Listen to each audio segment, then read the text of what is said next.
ಮಂತ್ರಿ ಮಹಾಪ್ರಭು. ಧಣೇಕರೆ ಪ್ರಭು.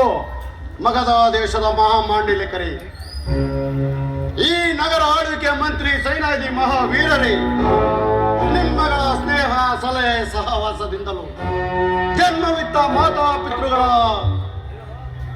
ಮಾತಾಪಿತೃಗಳ ಪ್ರೀತಿಯಿಂದಲೂ ಗುರು ಹಿರಿಯರಾದಿ ಮಹಾ ಋಷಿಗಳ ಆಶೀರ್ವಾದಗಳಿಂದಲೂ ಹಡದು ಹಾಳಾಗಿ ದುಡಿದು ಧೂಳಾಗಿ ಮಡಿದು ಮಣ್ಣಾಗಿ ಸ್ವರ್ಗದ ಮಾರ್ಗವನ್ನು ಹಿಡಿದ ನನ್ನ ಪೂರ್ವಿಕ ಪಿತಾಮಹಗಳ ಪುಣ್ಯ ವಿಶೇಷವು ಹಾಗೂ ಈ ನಗರದ ಮಹಾನ್ ಮುತ್ತೈದೆ ಮಾಂಗಲ್ಯದ ಮಹತ್ವದಿಂದಲೂ ನನ್ನ ಒಡ ಹುಟ್ಟ ಅಕ್ಕನ ಅಕ್ಕರೆಯಿಂದಲೂ ದೇವತೆಯರ ದೆಸೆಯಿಂದಲೂ ಅಥವಾ ವಿಧಿವಿಧಾತ ಅಪಸಿದ್ಧಾಂತ ಕಾಮಸ್ವರೂಪ ಶಾಂತಮೂರ್ತಿಯಾದ ಬ್ರಹ್ಮನ ರಾಣಿ ಶಾರದಾಂಬೆ ವರದಿಂದಲೂ ಅಂತೆ ಜಗದಾಂಬ ಜಗದೀಶ್ವರಿ ಲೋಕೇಶ್ವರಿಯ ಪತಿ ಅರನಿಂದ ಅರನಿವು ವರ ಪಡೆದು ಅರನಿಂದ ವರ ಪಡೆದು ಸಿರಿ ಮೆರೆದು ಅರನಿಂದ ವರ ಪಡೆದು ಸಿರಿ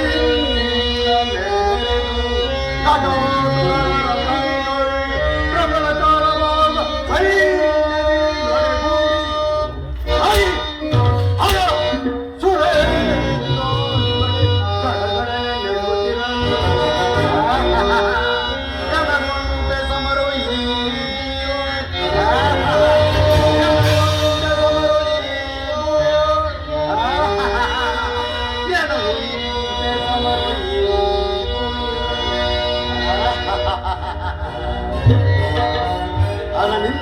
ಶಂಕರನಿಂದ ನಾನಿಂದು ವರ ಪಡೆದು ಬಂದಿರುವುದು. ಅದು ಎಂತಹ ವರ? ಸುರನರಾದಿಗಳಿಂದಲೂ ಅಷ್ಟದಿಕ್ಪಾಲಕರೇ ಇಂದ್ರ ಚಂದ್ರಾದಿ ಬಲರಾಮರಿಂದಲೂ ಓದಿಸಲಾಗದಂತವರ ಮರಣವೇ ಎನ್ನೆದರು ಸುಳಿಯದಂತವರ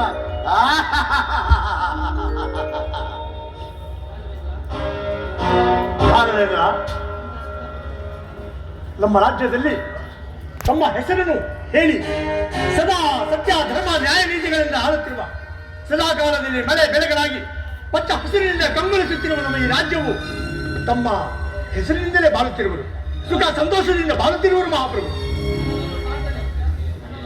ನನ್ನದೊಂದು ಪ್ರಾರ್ಥನೆ. ಮಂತ್ರಿಗಳೇ, ಏನದು ನಿಮ್ಮ ಪ್ರಾರ್ಥನೆ? ಮಹಾಪ್ರಭು, ಒಂದು ಕನ್ಯೆಯನ್ನು ಹುಡುಕಿ ನಿಮ್ಮ ಮಗಳನ್ನು ಲಗ್ನ ಮಾಡಿಸಬೇಕೆಂದು ಕೇಳಿಕೊಳ್ಳುತ್ತೆ. ಮಂತ್ರಿಗಳ ಮಾತಿಗೆ ಮನ ಕೊಡಬೇಕಾದಿದೆ. ಇದಕ್ಕೆ ದಂಡನಾಯಕರ ಅಭಿಮತ? ಪ್ರಭು, ನನ್ನ ಅಭಿಮತ. ಪ್ರಭುಗಳ ಅಭಿಮತವೇ ಪ್ರಜಾಜನರ ಸಮ್ಮತ.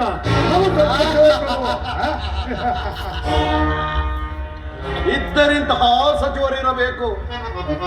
ಲೋಕದೊಳಗೆನ್ನ ಸರಿ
ಶರದೇವನ ಹುಂಡಿಗೆ ಬರುವ ಬೆಂಗಳೂರಿನ ದಂಡಗಳಿಗೆ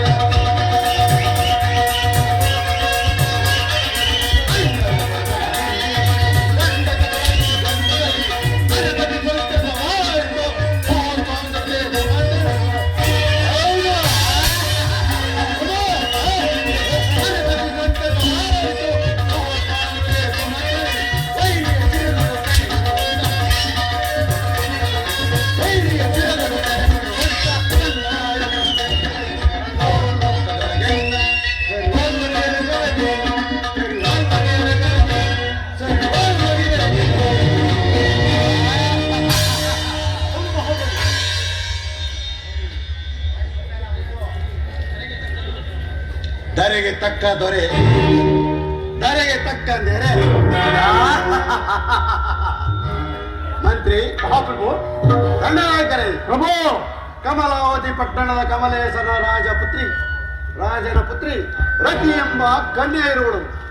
ನಾನು ಈ ದಿನವೇ ಅಲ್ಲಿಗೆ ಹೊರಟು ನನ್ನ ಅಕ್ಕ ಹಾಗೂ ಮಾವನವರನ್ನು ಸಂದರ್ಶಿಸಿ ಲಗ್ನವನ್ನು ನಿಶ್ಚಯ ಮಾಡಿಕೊಡುವೆನು.